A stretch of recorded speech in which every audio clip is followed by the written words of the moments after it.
Naway sa panahong ito ay inyong matutunghayan o matatagpuan ang ating munting tahanan. Sa ngayon, nais nating mailahad ang ating layunin.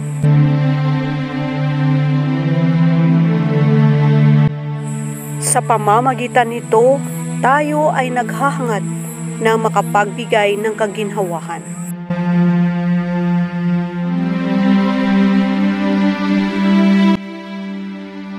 Katahimikan ng pag-iisip at kapayapaan sa ating mga puso.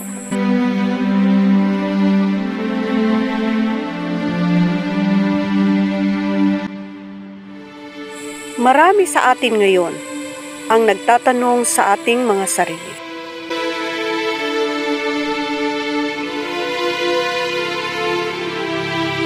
Kakayanin ko pa ba ang pagsapit ng gabi sa ating buhay?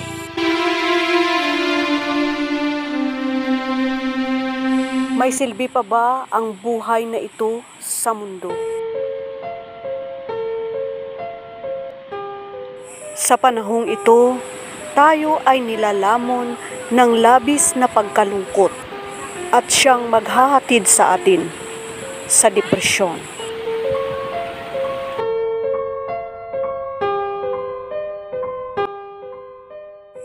Ang pagkakaroon ng depresyon ay hindi napakasimpleng bagay.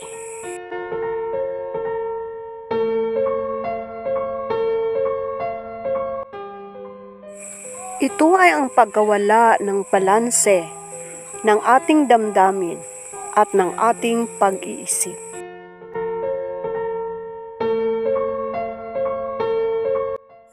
Kung titimbangin, mas marami ang negatibo kaysa positibo nating iniisip.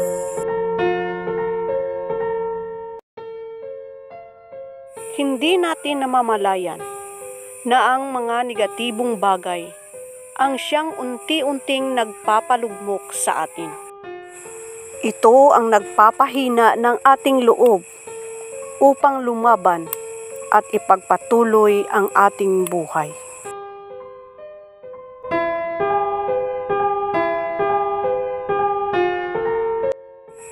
Dumarating ang mga gabi na hindi tayo makatulog dahil labis tayong nababalisa.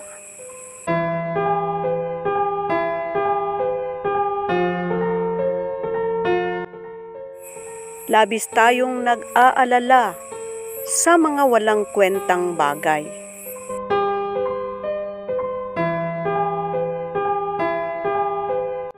Maging ang pagdating ng gabi ay ating kinatatakutan, sapagkat hindi natin alam kung paano natin magigisnang muli ang pagdating ng umaga.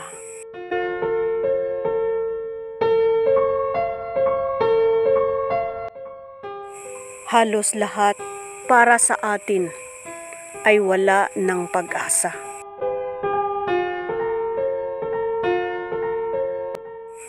Para sa atin, napakatagal hintayin ang pagdating ng umaga at nakakatakot harapin ang pagdating ng dilim.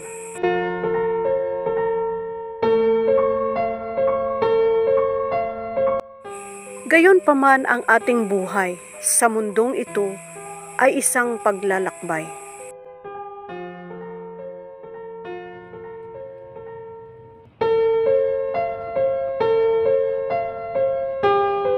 Ang lahat ay may kanya-kanyang takbuhin at pasanin.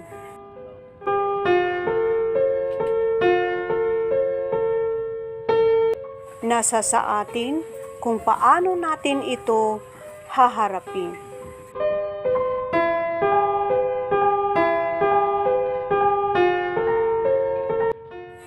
Ang bawat daan na ating tatahakin dito sa mundong ito, minsan masasabi nating walang katiyakan.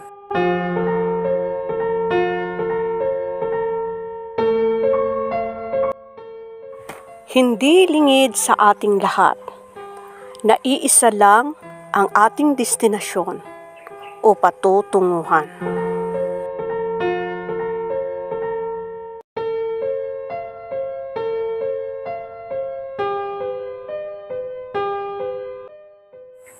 Huwag tayong magpapatalo. Lalaban tayo. Huwag nating paikliin ang bawat oras. Mayroon tayo dito sa mundong ibabaw.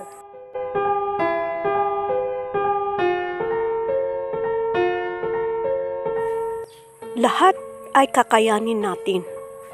Magtiwala lamang tayo sa ating mga sarili.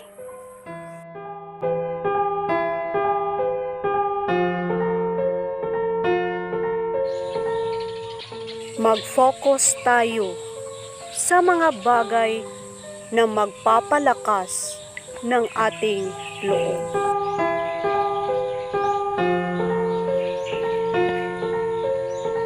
Huwag tayong matakot sa pagsapit ng gabi. Ang Panginoon ay nandyan, handang umalalay sa atin.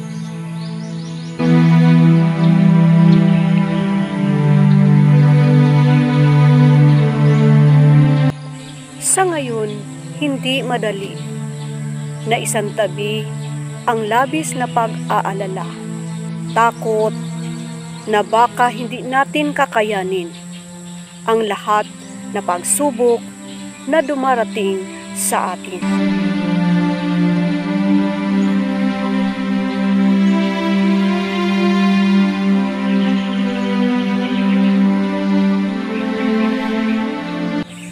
Ngunit huwag nating kalimutan ang mga taong nagmamahal sa atin at umaasa sa atin.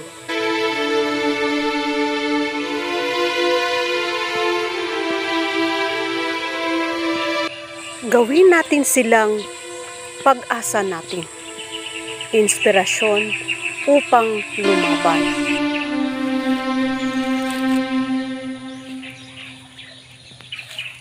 Huwag tayong papayag na sa bandang huli, lumala pa ang lahat.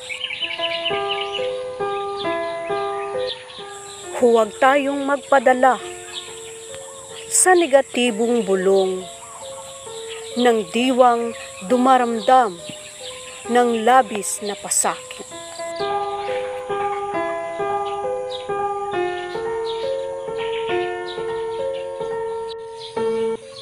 Subukan nating pagaanin ang ating paghinga sa pamamagitan ng pagbibigay ng tiwala sa ating sarili.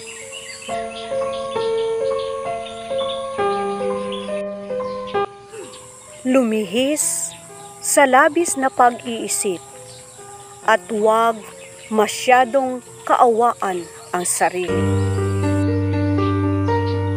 Bagkus tayo mismo ang magpapatatag sa ating loob. Kailangan natin ito bago pa tayo mahulog sa bangin ng kawalan.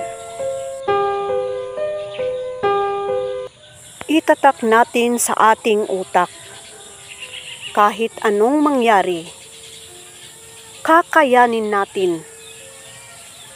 Hindi tayo nag-iisa sa laban na ito.